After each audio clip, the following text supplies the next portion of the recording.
The evening sun cast long shadows across the gleaming marble floors of Richard Blackwood's mansion. At 62, Richard had everything money could buy, but his face hadn't shown a genuine smile in years. Tonight he stood by the massive windows of his study, watching his guests arrive for yet another charity fundraiser he cared nothing about. Another boring night of fake people with faker smiles, he muttered, adjusting his custom-made suit. His housekeeper, Mrs. Chen, pretended not to hear him as she arranged fresh flowers nearby. Richard had made his fortune in real estate development, building an empire worth billions. His name appeared on buildings across the country, but no one really knew the man behind the name. He preferred it that way. People were disappointing, and life had taught him that lesson too many times to count. The guests are starting to arrive. "Mr. Blackwood," Mrs. Chen said quietly. "Wonderful," Richard replied, his voice dripping with sarcasm. "Let the parade of gold diggers and social climbers begin." Mrs. Chen had worked for him for 15 years and was used to his bitter outlook. "Your nephew called again today." Richard's jaw tightened. Did he need more money? "No, sir. He wanted to remind you about his daughter's recital next week." "I'll be in Tokyo," Richard lied. He had no plans to go to Tokyo, but he also had no plans to watch some child bang on piano keys for 2 hours. His nephew Tom was the son of his late sister, the only person Richard had ever truly loved. After she died, he had helped Tom financially but kept his emotional distance. "Very good." "Sir," Mrs. Chen said, knowing better than to push the issue. Downstairs, the grand ballroom was transforming into a sea of expensive gowns and tuxedos. Tonight's event was raising money for children in foster care, though Richard couldn't remember who had convinced him to host it. Probably his public relations team, always looking for ways to soften his image. Richard descended the marble staircase, nodding stiffly at the guests who tried to catch his eye. He grabbed a glass of whiskey from a passing server and prepared to endure hours of mindless small talk. "Richard!" There you are! A woman with platinum blonde hair and a dress that probably cost more than some people's cars approached him. It was Vivian Porter, the head of his charitable foundation. "Vivian," he acknowledged with a slight nod. "The turnout is amazing," she gushed. "We've already raised over $1 million. And wait until you see the entertainment I've arranged." "As long as it's not another aging rock star trying to stay relevant," Richard said, taking a sip of his whiskey. Vivian laughed too loudly. No, something much more special. The River City Youth Orchestra is performing tonight. These kids are incredibly talented, and many of them come from the very foster homes we're raising money for. Richard suppressed a groan. "Children playing classical music. Could this evening get any worse?" "How appropriate," he managed to say. "I knew you'd approve." Vivian beamed, clearly missing his lack of enthusiasm. "Oh, I need to check on the seating arrangements." Enjoy yourself, Richard. She hurried off into the crowd. Richard wandered toward the bar for a refill. He noticed a small stage had been set up at one end of the ballroom, with a grand piano as the centerpiece. At least he had good alcohol to numb the pain of what was sure to be a mediocre performance. 2 hours later, after endless conversations about nothing important, Richard was contemplating sneaking back to his study when Vivian stepped onto the stage and tapped on the microphone. "Ladies and gentlemen, thank you all for your incredible generosity tonight," she announced. "It's now my pleasure to introduce the River City Youth Orchestra." Polite applause filled the room as about 20 teenagers filed onto the stage, carrying various instruments. They wore simple black outfits that made Richard think of funeral attendants. A tall boy with glasses took the conductor's position, and the group launched into a rendition of Vivaldi's Spring. Richard had to admit they weren't terrible. He finished his drink and was considering getting another when the orchestra finished their first piece. The audience applauded enthusiastically, and now, the young conductor announced, "We have a special solo performance by one of our newest members, Lily Wu, performing Chopin's Nocturne in E-flat major." A small girl, who couldn't be more than 12 or 13, approached the piano. She wore a simple black dress that was slightly too big for her thin frame, and her dark hair was pulled back in a neat bun. Something about her serious expression made Richard pause on his way to the bar. The girl sat at the piano, took a deep breath, and placed her hands on the keys. The first notes floated across the ballroom, and Richard froze. The girl played with a sensitivity that seemed impossible for someone so young. Her small fingers moved across the keys with both precision and emotion, bringing Chopin's melancholy notes to life in a way that Richard hadn't experienced in years. Around him, the chattering crowd gradually fell silent. Even the servers stopped moving, everyone captivated by the music flowing from the piano. Richard found himself moving closer to the stage, drawn by something he couldn't name. The girl, Lily, seemed lost in the music, her eyes sometimes closing as her hands created magic. There was no showmanship, no dramatic movements or facial expressions designed to impress, just pure, honest music. When the final notes faded away, there was a moment of complete silence before the room erupted in applause. Lily looked startled, as if she had forgotten there was an audience. She gave a quick, awkward bow and hurried back to join the orchestra. "Remarkable, isn't she?" a voice said beside Richard. He turned to find Mrs. Lee, the director of the River City Children's Home, standing next to him. He vaguely remembered meeting her earlier in the evening. "She has talent," Richard admitted, surprised by the emotion in his own voice. Mrs. Lee nodded. "Lily came to us just 3 months ago. Her mother died of cancer, and there was no other family to take her in. We discovered her playing an old keyboard someone had donated. She taught herself watching videos online." Richard raised an eyebrow. "Self-taught? That's hard to believe. She had a few lessons when her mother was alive, but they couldn't afford to continue them," Mrs. Lee explained. "The girl practices constantly. It's like she's trying to hold on to something of her past life." Richard watched as the orchestra prepared for their next piece. Lily sat quietly looking at her hands. "What will happen to her?" he found himself asking. Mrs. Lee sighed. "We hope to find her a good foster home, of course. But it's challenging for older children, especially those with special interests that need support." "You mean like piano lessons?" Richard said. "Exactly. Most foster families are wonderful, but they often don't have the resources for specialized activities. It would be a shame to see her talent go to waste." Mrs. Lee's attention was called away by another guest, and she excused herself. Richard stood watching the stage long after the orchestra began their next piece. He couldn't take his eyes off the serious girl who had played with such honest emotion. Later that night, after all the guests had left, Richard sat in his study with a glass of expensive scotch, thinking about the girl. Mrs. Chen came in to tell him the house had been cleaned and the staff was leaving. "It was a successful event, sir," she said. "Your foundation raised over $2 million. Richard replied, staring into his drink. Mrs. Chen turned to leave, but paused when Richard spoke again. "That girl who played the piano. The one from the foster home, yes, sir? Find out everything you can about her." Mrs. Chen looked surprised but nodded. "I'll contact Mrs. Lee in the morning." "Good," Richard said, then added, "And call my nephew. Tell him I'll be attending his daughter's recital after all." Now alone in his study, Richard walked to the corner where an old, covered piano sat gathering dust. It had belonged to his sister, and after her death he couldn't bear to get rid of it. But he also couldn't bear to look at it, so it remained hidden under a sheet, untouched for years. With a hesitant hand, he pulled off the sheet, revealing the polished wood underneath. Dust floated in the air around him as he sat on the bench and opened the lid. The keys were yellowed with age, but still beautiful. Richard placed his fingers on the keys but didn't press down. The memory of the girl's playing echoed in his mind. There had been something in her music, something honest and pure that he had forgotten existed in the world. "If she plays the piano, I'll adopt her," he had jokingly told Mrs. Lee later that evening when the woman had cornered him about increasing his donation. The words had slipped out before he could stop them, meant as a sarcastic comment to end the conversation. "She does play the piano, Mr. Blackwood. Quite beautifully. As you heard," Mrs. Lee had replied seriously. Richard had laughed it off. "I was joking, Mrs. Lee. I'm the last person who should be raising a child."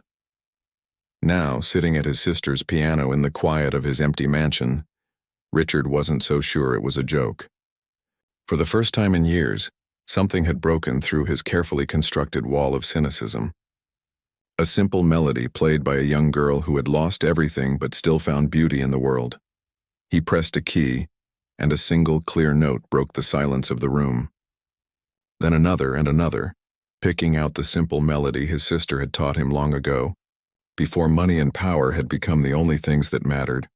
Richard Blackwood, who had everything and nothing at the same time, made a decision that would change more lives than just his. The next morning, Richard woke up earlier than usual. His conversation with Mrs. Lee had replayed in his mind throughout the night, mixing with dreams of piano music and his sister's smiling face. He found himself standing in his kitchen at 7 a.m., something he never did. Mrs. Chen looked surprised to see him there, already dressed in a casual sweater instead of his usual suit. "Good morning, Mr. Blackwood," she said, quickly recovering from her surprise. "Would you like breakfast?" "Just coffee," Richard replied, looking out the window at his sprawling garden. "Did you contact Mrs. Lee?" "Yes, sir.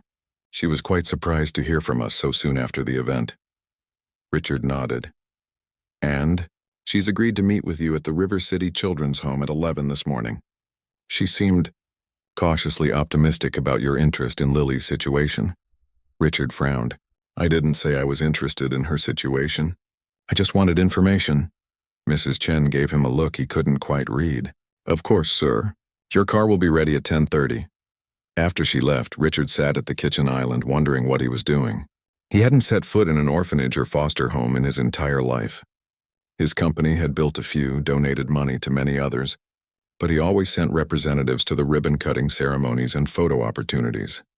At 10:30, Richard found himself in the back of his Mercedes driven by Wilson, his longtime chauffeur. They drove away from the wealthy neighborhood where Richard's mansion stood, through the city center, and into an area Richard rarely visited. The River City Children's Home was a large, brick building that had clearly been renovated recently. Richard recognized some of the improvements as projects his foundation had funded. A playground stood to one side, where a few children were playing under the watchful eyes of staff members. As Wilson pulled up to the entrance, Richard felt unexpectedly nervous. "Wait here," he told the chauffeur. "This shouldn't take long." Inside, the building was bright and clean with children's artwork decorating the walls. A receptionist looked up in surprise when Richard entered. "Mr. Blackwood, we weren't expecting, Mrs. Lee mentioned you might be stopping by, but..." She fumbled with her phone. "I'll let her know you're here." Richard stood awkwardly in the reception area, feeling out of place.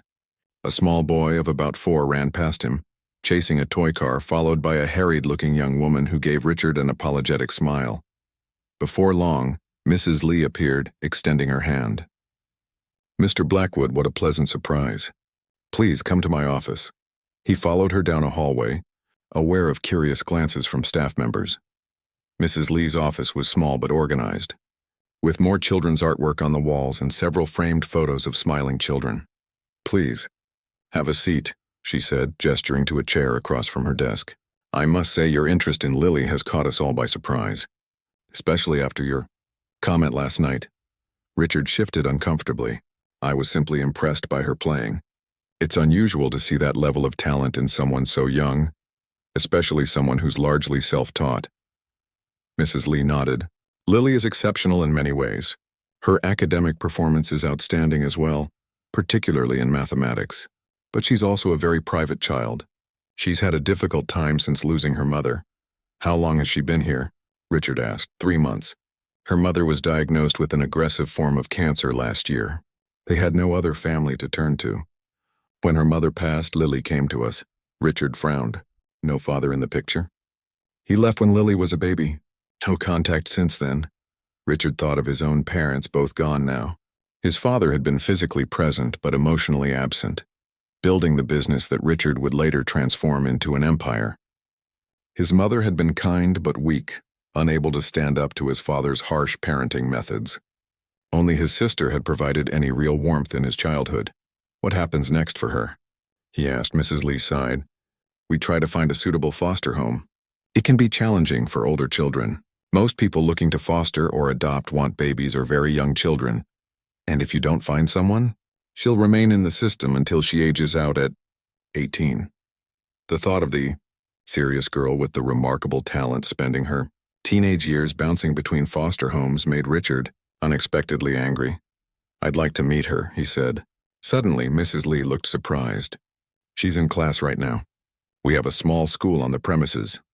"I can wait," Richard said, surprising himself as much as Mrs. Lee. "Very well. Her class ends at noon. Perhaps you'd like a tour of our facility while you wait." Your foundation has contributed significantly to our recent renovations. Richard nodded, standing up. Lead the way. The tour took them through classrooms, a cafeteria, a small library, and dormitory areas. Richard was struck by how the staff had tried to make the institutional setting feel more homelike, with colorful decorations and personal touches. Still, it was clearly not a real home, and the children, while well cared for, lacked the one thing money couldn't buy: parents who chose them. As they passed a music room, Richard paused. An upright piano, well used but in decent condition, stood against one wall. Next to it was a basket of smaller instruments, recorders, tambourines, and maracas. "Is this where Lily practices?" he asked. Mrs. Lee nodded. "When she can. It's a shared space, so she often has to wait her turn. She's been known to get up very early or stay up late to have the room to herself." Richard walked over to the piano and ran his fingers lightly over the keys without pressing them down.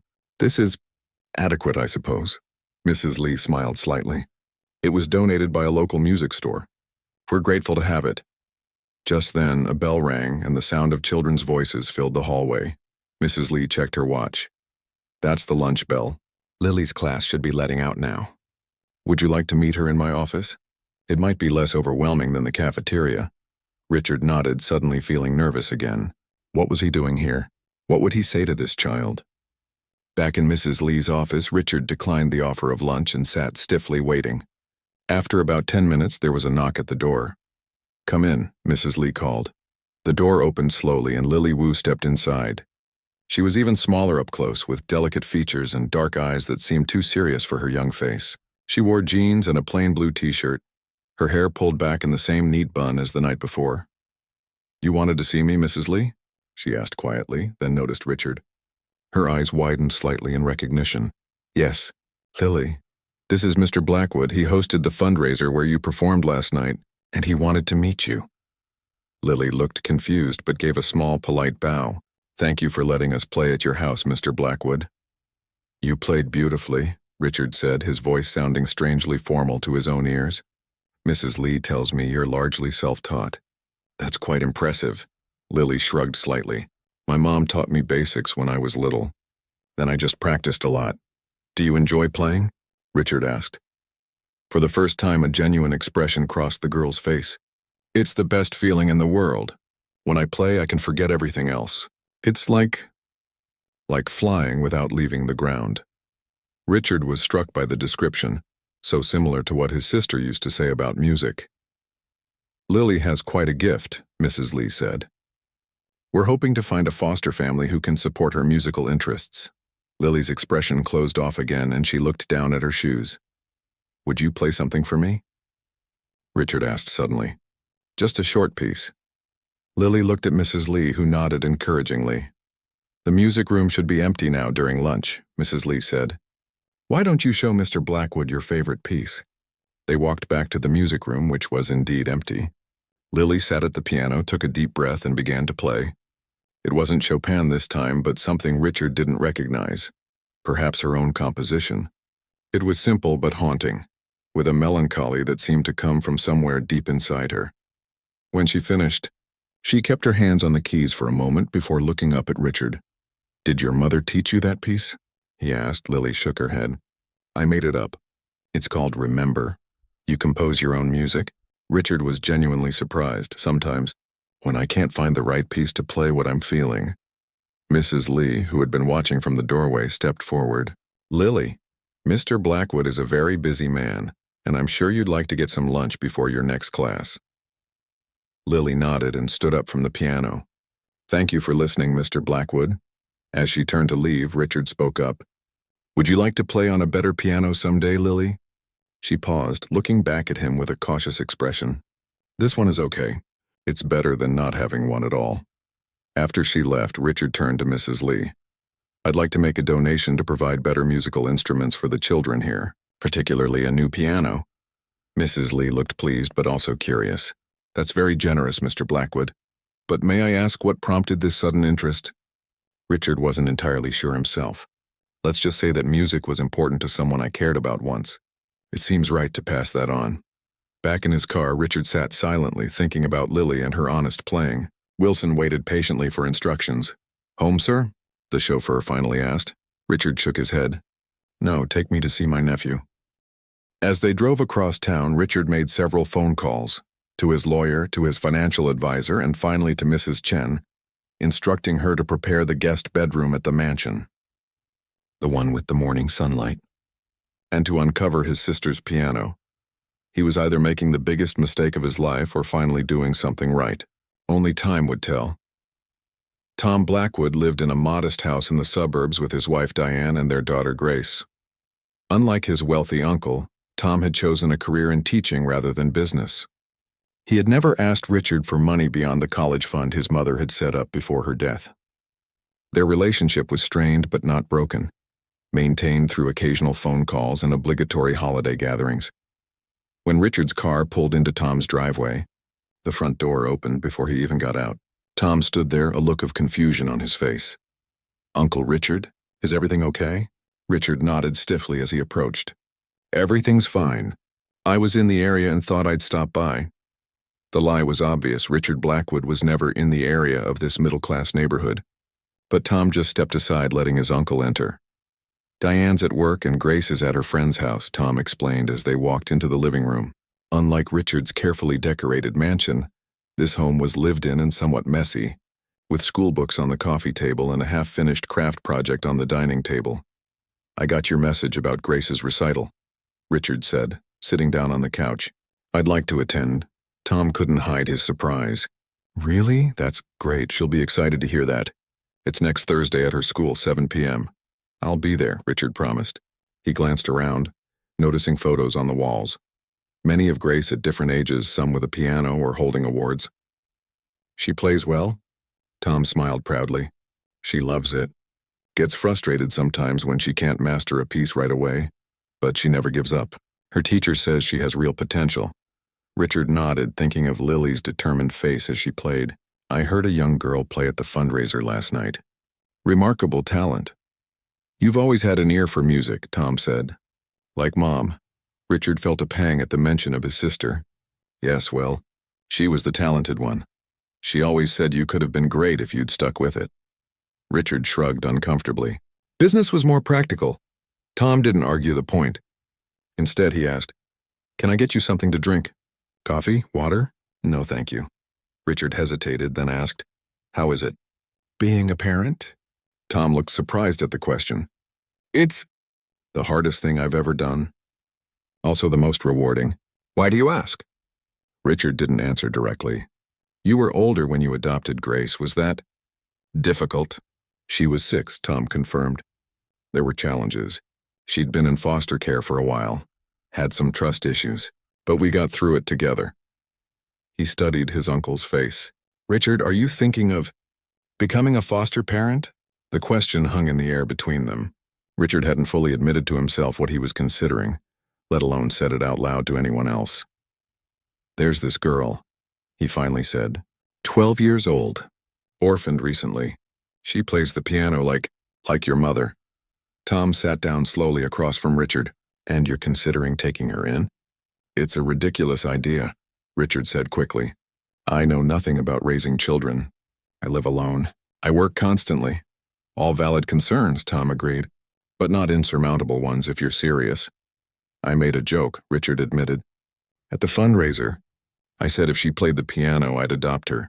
It was sarcasm, but now you can't stop thinking about it, Tom finished for him. Richard nodded reluctantly.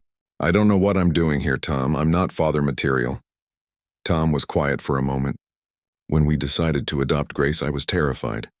I kept thinking I'd mess it up somehow, damage this little person who had already been through so much. But Diane told me something I've never forgotten. She said all a child really needs is someone who won't give up on them. Richard considered this. He'd given up on many things in his life, music, relationships, even the idealism of his youth. But business? Never. When he set his mind to something there, he saw it through, no matter the obstacles. I don't know if I can be what she needs, he said quietly. None of us do at first, Tom replied. We just do our best. He paused, then added, For what it's worth, I think Mom would be proud of you for even considering it. Richard stayed for another hour. asking Tom questions about his experience adopting Grace. By the time he left, he had a lot to think about. Back at his mansion, Richard found Mrs. Chen had followed his instructions. The guest bedroom, a space that had never hosted an actual guest, had been aired out and prepared. It was a large room with tall windows that faced east, letting in the morning sun. The bed had been made with fresh linens, and the dusty furniture had been polished. And in the study, his sister's piano stood uncovered, its polished surface gleaming under the lights.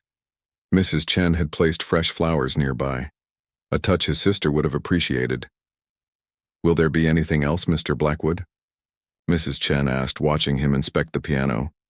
"Yes," Richard said, turning to face her. "I need you to find the best piano teacher in the city, someone who works with gifted children." Mrs. Chen nodded, her face betraying no surprise at the unusual request. "I'll make some calls in the morning, and I'll need help making this house suitable for a child." At this, Mrs. Chen couldn't hide her reaction. "A child, sir?" "Potentially," Richard replied. "It's not certain yet, but I want to be prepared." After Mrs. Chen left, Richard sat at the piano again. His fingers moved stiffly over the keys, picking out a simple melody he remembered from childhood. He was rusty, decades of disuse evident in every fumbled note, but the music was still there, buried under years of neglect, like many things in his life, he realized. The next morning, Richard canceled his meetings and returned to the River City Children's Home. This time, Mrs. Lee was expecting him. "Mr. Blackwood," she greeted him with a hint of surprise in her voice. "Twice in 2 days. I don't think we've had this much attention from a donor since the mayor's visit last year." "I'm not here as a donor today," Richard said. "I'd like to discuss the possibility of becoming a foster parent." Mrs. Lee couldn't hide her shock. "I see. Perhaps we should talk in my office." Once seated, Mrs. Lee regarded him carefully. "Mr. Blackwood, becoming a foster parent is a serious commitment. There's an extensive application process, background checks, home studies, and required training." "I understand," Richard said. "I've been doing some research. May I ask what prompted this sudden interest? While we appreciate your support of our music program, fostering a child is quite different from making a donation." Richard met her gaze directly. "I'd like to foster Lily Wu." Mrs. Lee's expression became guarded. "I see. Mr. Blackwood, while I appreciate your interest, I have concerns. Lily has experienced significant loss.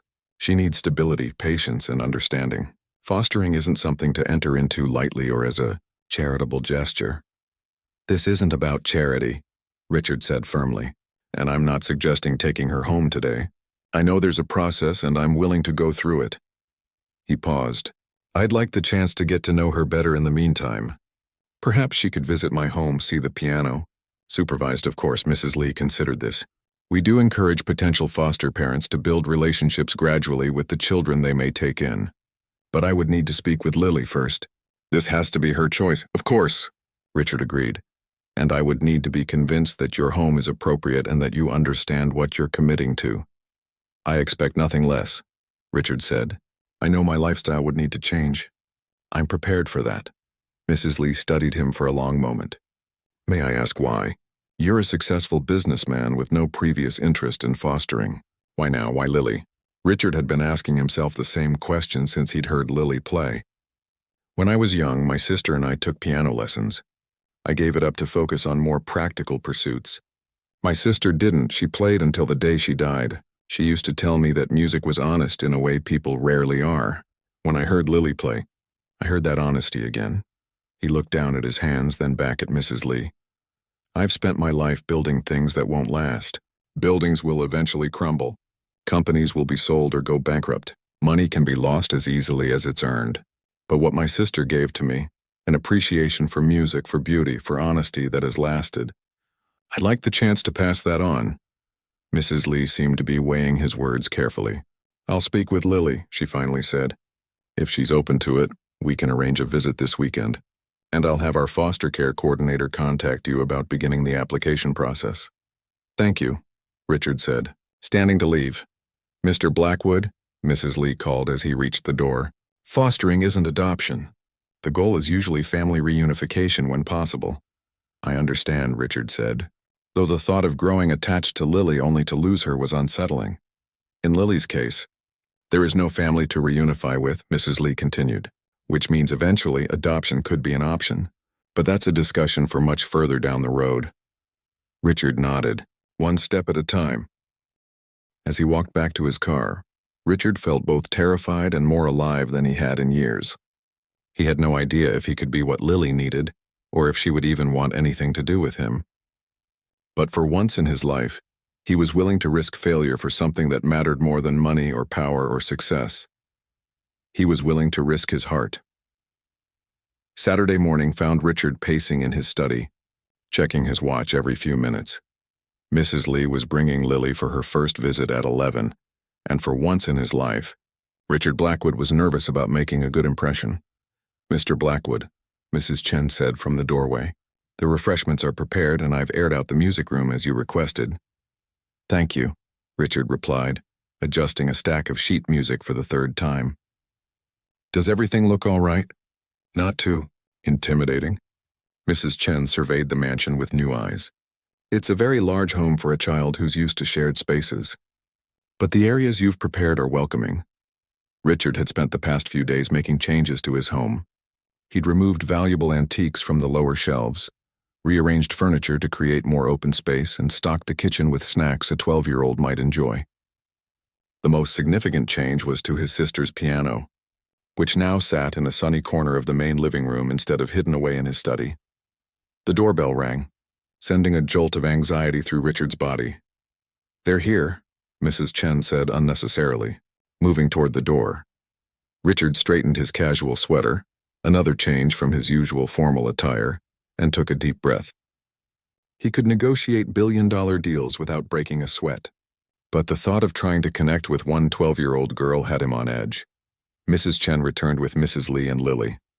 The girl looked even smaller in Richard's massive entryway, her eyes wide as she took in the crystal chandelier and marble floors. "Thank you for inviting us, Mr. Blackwood," Mrs. Lee said, her professional smile not quite hiding her own curiosity about how this visit would go. "Please, call me Richard," he said, then turned to Lily. "I'm glad you could come." Lily gave a small nod but didn't speak. She wore jeans and a plain green sweater, her hair in its usual neat bun. She clutched a worn backpack in front of her like a shield. "Would you like a tour?" Richard asked, trying to sound casual. "Yes, please," Lily answered quietly. Richard led them through the main rooms of the first floor, painfully aware of how impersonal his home must seem compared to the cozy, lived-in feeling of the children's home. Despite its grandeur, or perhaps because of it, the mansion lacked warmth. When they reached the living room, Lily spotted the piano immediately. Her expression changed, a flicker of interest breaking through her reserved demeanor. "It was my sister's," Richard explained. "She played beautifully." Lily approached it slowly as if drawn by an invisible force. "May I?" she asked, looking up at Richard. "Of course. That's why it's here." Lily set her backpack down and sat carefully on the bench, running her fingers lightly over the keys without pressing them. "It's a Steinway," she said, clearly recognizing the quality of the instrument. Richard nodded. "My sister would practice for hours. Our parents thought it was a waste of time, but she didn't care. She said playing made her happy, and that was reason enough." Lily pressed a key, letting a single note ring out in the large room. Then another. She closed her eyes for a moment, feeling the piano's response. "It's perfectly tuned," she said with surprise. "I had a technician come yesterday," Richard admitted. It hadn't been played in years. Lily looked up at him, a question in her eyes. "Go ahead," Richard encouraged. "Play whatever you'd like." Lily turned to the piano and began to play. She started with something classical that Richard vaguely recognized, then transitioned into a more modern piece. Her small hands moved confidently across the keys, and her serious expression softened as the music filled the room. Richard glanced at Mrs. Lee, who was watching Lily with a gentle smile. Mrs. Chen had appeared in the doorway, drawn by the music, and stood listening with an unreadable expression. When Lily finished playing, there was a moment of silence before Richard spoke. "That was wonderful. You play with real feeling." Lily looked down at the keys. "It's the nicest piano I've ever played. The sound is so rich. My sister would be happy to know someone is playing it again," Richard said, surprised by the emotion in his own voice. "She always said instruments need to be played to stay alive." Lily nodded seriously. "My mom said something similar. She told me instruments have souls that need to be awakened by music. Richard felt a connection in that moment, both of them carrying the words of women they had loved and lost. "Are you hungry?" he asked. Mrs. Chen has prepared lunch. Over sandwiches and fruit in the sun-filled breakfast nook, Richard tried to learn more about Lily. She answered his questions politely but briefly, her natural reserve evident. "Do you have other interests besides piano?" he asked. "I like math," Lily said, "and astronomy. My mom and I used to look at stars together." "There's a good view of the night sky from the back terrace," Richard told her. "Not as good as in the countryside, but better than most places in the city. There's less light pollution on this side of town." Lily's eyes lit up slightly. "Do you have a telescope?" "No, but I could get one," Richard said, making a mental note. After lunch, Lily asked if she could play the piano again. Richard agreed readily, and she spent the next hour playing while he sat nearby, listening. Mrs. Lee used the time to quietly discuss the fostering process with Richard. "We've received your initial application," she told him. "The background checks and home study will take some time. In the meantime, we can arrange more visits like this if both you and Lily are comfortable." Richard nodded. "I'd like that, and I'll attend all the required training sessions." Mrs. Lee smiled.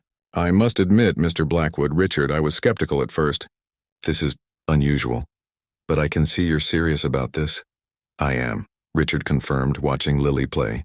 "More serious than I've been about anything in a long time." Later, as they were preparing to leave, Lily suddenly turned to Richard. "Thank you for letting me play your piano," she said formally. "You're welcome to play at any time," Richard told her. "In fact, I was hoping you might come back next weekend. If you want to, that is." Lily glanced at Mrs. Lee, who nodded encouragingly. "Okay," Lily agreed quietly. Then, after a moment's hesitation, she added, "I brought something for you." She reached into her backpack and pulled out a few sheets of paper. Handing them to Richard, it was handwritten sheet music, titled simply "Remember," the piece she had played at the children's home. "You wrote this down?" Richard asked, touched by the gesture. Lily nodded. "I thought maybe you could learn to play it too." Richard was momentarily speechless. "I haven't played in a very long time," he finally said. "I'm quite rusty. You could practice," Lily said simply. "That's what my mom always told me. Anyone can learn if they practice enough." Richard smiled, his first genuine smile in Lily's presence. "Your mom sounds like she was very wise." "She was," Lily said, a shadow crossing her face. When Mrs. Lee and Lily had gone, Richard sat at the piano with Lily's composition. He began to pick out the notes slowly, one by one. The melody was simple enough for a beginner, but it carried emotion that belied its simplicity. He wondered if Lily had composed it with him in mind, something he could manage despite his lack of skill.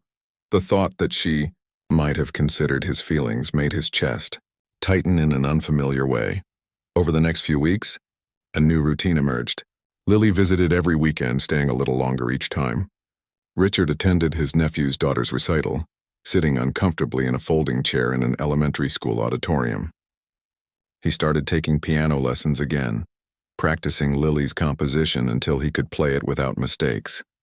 He completed foster parent training courses, sitting among people half his age with far less wealth but just as much determination to make a difference in a child's life.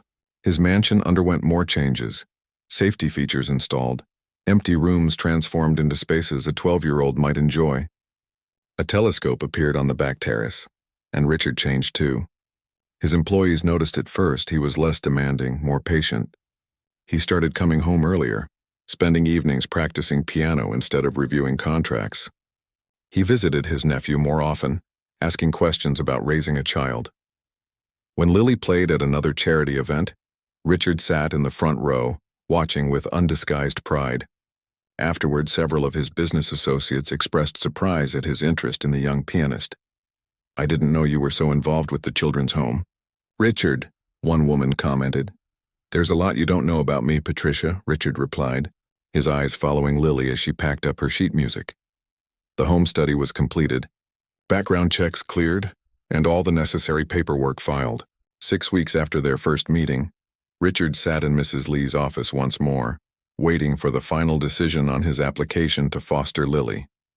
When Mrs. Lee entered, Her expression gave nothing away. She sat down across from him and placed a folder on her desk. "Well?" Richard asked, unable to bear the suspense. Mrs. Lee smiled. "Congratulations, Mr. Blackwood. Your application has been approved." Moving day was sunny but cool. A perfect early autumn day. Lily didn't have many belongings. Just 2 suitcases of clothes, a box of books, and a small collection of treasured items from her life before the children's home. Richard had offered to buy her anything she needed, but Mrs. Lee had advised him to let Lily adjust to her new home first before making too many changes at once. "The transition is going to be challenging enough," she had explained. "Familiar things will help her feel secure." Richard stood in the doorway of the bedroom he had prepared for Lily, checking everything one last time. The walls had been painted a soft blue at Lily's request. A desk stood near the window with a view of the garden, and bookshelves lined one wall, still mostly empty but waiting to be filled. The bed was made with a new quilt that matched the walls. Everything was ready, but Richard still felt unprepared. "They're here," Mrs. Chen called from downstairs. Richard took a deep breath and went to welcome Lily to her new home. Not permanently, not yet. This was a trial placement, the first step in what could be a long journey. But it was a beginning. Lily stood in the entryway with Mrs. Lee beside her, looking smaller than ever with her 2 suitcases and backpack. Her face was a careful blank, but Richard could see the tension in her shoulders. "Welcome home, Lily," he said quietly. Lily nodded but didn't speak. Mrs. Lee gave her shoulder a gentle squeeze. "Remember what we talked about," she said to Lily. "This is a big change, and it's okay to feel nervous. Mr. Blackwood is nervous too." Richard didn't bother denying it. "Very nervous," he admitted. "I've never been a foster parent before." This drew the tiniest smile from Lily. "I've never been a foster kid before," she replied softly. "Then we'll figure it out together," Richard said, after Mrs. Lee left. Promising to check in regularly, Richard showed Lily to her room. "You can arrange things however you like," he told her. "This is your space." Lily walked around the room slowly, touching the desk, looking out the window. "It's very nice," she said formally. "Is there anything you'd like to change? Different furniture or—" "No," Lily interrupted. "It's perfect. Thank you." They stood in awkward silence for a moment. "Would you like some time to unpack?" Richard asked. "Mrs. Chen is making lunch, but it won't be ready for about an hour." Lily nodded, and Richard left her alone, wondering if he was already making mistakes. Should he have stayed to help her? Given her more of a tour?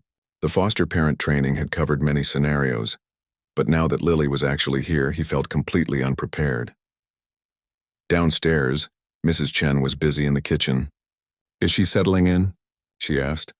"I'm not sure," Richard admitted. "She seems reserved." "Give her time," Mrs. Chen advised.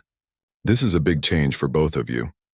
After lunch, which was mostly silent despite Richard's attempts at conversation, Lily asked if she could play the piano. Richard agreed readily, relieved to move into more comfortable territory. Music had been their connection from the beginning, and as Lily began to play, the tension in the house seemed to ease slightly. That night, after a quiet dinner, Richard showed Lily how to use the telescope on the terrace. The evening was clear, perfect for stargazing. As they looked at the constellations together, Lily finally began to talk more freely. "My mom and I used to do this on our apartment roof," she said, her eye pressed to the telescope. "We didn't have a telescope, though.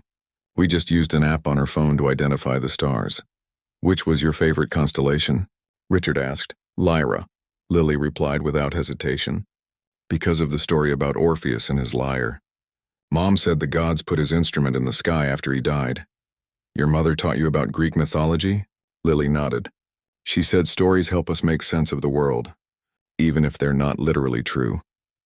As they continued to look at the stars, Lily shared more memories of her mother. Richard listened carefully, recognizing how precious these stories were, both to Lily and now to him, as windows into who she was and where she came from. The first weeks of fostering brought challenges neither had anticipated.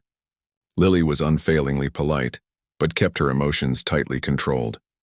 Richard, unused to sharing his space or his life, sometimes retreated to his office when he felt overwhelmed. They circled each other cautiously, both afraid of making mistakes. The piano remained their common ground. Every evening, Lily would play and Richard would listen. Sometimes he would join her, his skills improving with daily practice. They rarely spoke during these sessions, but the music said what they couldn't yet express in words. 1 month after Lily moved in, Richard attended a parent-teacher conference at her new school. Her teachers praised her academic abilities but expressed concern about her social integration. Lily keeps to herself, her homeroom teacher explained. She's polite to everyone but doesn't seem interested in making friends. Richard nodded, recognizing the behavior. She's been through a lot of changes. Maybe she needs more time. That's certainly understandable, the teacher agreed. But children need connections with peers as well as adults. Perhaps you could encourage her to join a club or participate in an after-school activity. Richard thought about this on the drive home. He had been so focused on making Lily comfortable in his home that he hadn't considered the broader picture of her life. She needed more than just a place to live and a piano to play. She needed a full life, with friends her own age and interests beyond music and academics. That weekend, he asked Lily if there were any activities at school she might want to try. Not really, she said with a shrug. I'm fine on my own. You know, Richard said carefully, when I was your age, I thought the same thing. I focused on schoolwork and didn't make many friends. My sister was the opposite. She joined every club and knew everyone. I used to think she was wasting her time. Lily looked up from her book. Did you? Richard nodded. I was wrong, though. All those connections she made, all those different experiences, they made her life richer, more complete. He paused. I don't want you to make the same mistake I did. Lily was quiet for a moment. There is a robotics club that sounds interesting, she finally admitted. And a junior orchestra that meets after school on Tuesdays. That sounds perfect, Richard said, relieved. We could look into both. A small crisis arose a week later when Lily came home from school in tears, the first time Richard had seen her cry. A class project required students to create a family tree, and Lily didn't know how to approach it. I don't have a family anymore, she said, her voice breaking as she stood in Richard's study. Project instructions clutched in her hand. Richard felt his heart constrict. You have me, he said quietly. Lily looked up, her tear-stained face uncertain. But we're not really family. This is just temporary. Richard knelt down so they were at eye level. Lily, listen to me. Family isn't just about blood or legal documents. It's about who chooses to be there for you, who promises not to give up on you. He thought of Tom's words from months ago. I'm not going anywhere, Lily. Whether you stay here forever or just for now, you will always have me in your corner. Lily wiped her eyes with the back of her hand. Promise. I promise, Richard said firmly.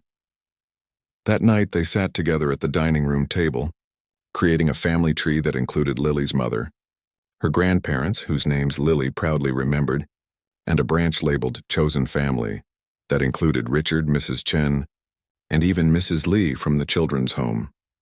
6 months into their new life together, Richard received a call from his lawyer. The paperwork had cleared. If he wanted to move forward, he could begin the adoption process.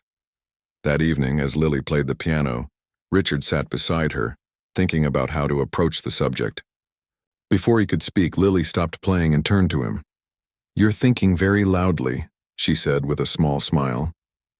Richard laughed. Sorry, I had some news today and I'm not sure how to tell you. Lily's expression became guarded. Are you sending me back? What? No, absolutely not. Richard was horrified at the thought. Lily, I would never. It's okay if you were, Lily said quickly, her fingers nervously tapping the piano keys without pressing them down. I know I'm not always easy to have around. I'm too quiet or I play the piano too much or… Lily, Richard interrupted gently. I called my lawyer today to start the adoption process. If you want that, of course, he added hastily. If you don't, we can continue as we are. But I wanted you to know that this isn't temporary for me. Not anymore. Lily stared at him, her dark eyes wide. You want to adopt me, really? Really, Richard confirmed. But only if that's what you want too. Why? Lily asked, her voice barely above a whisper. Why would you want me? Richard thought about all the reasons, her talent, her intelligence, her quiet strength. But in the end, it was simpler than that. Because you played honestly, he said, and you made me remember how to do the same. Lily's face broke into a genuine smile. Not the small, careful ones he was used to seeing, but a full, bright smile that transformed her serious features. "Can I call you Dad?" she asked. Richard felt his throat tighten with emotion. "I would be honored." 1 year to the day after Richard had first heard Lily play at the charity fundraiser, they stood together on the same stage. This time it was a joint performance, Lily's composition, Remember, arranged as a duet. As they played the final notes, Richard looked out at the audience and caught Mrs. Lee's eye. She was smiling, as was Tom and his family in the front row. Richard had been right and wrong that night when he'd mockingly said, "If she plays the piano, I'll adopt her." He'd been right that her playing would change his life. But he'd been wrong to think it was a joke. Some promises, even those made in jest, were meant to be kept.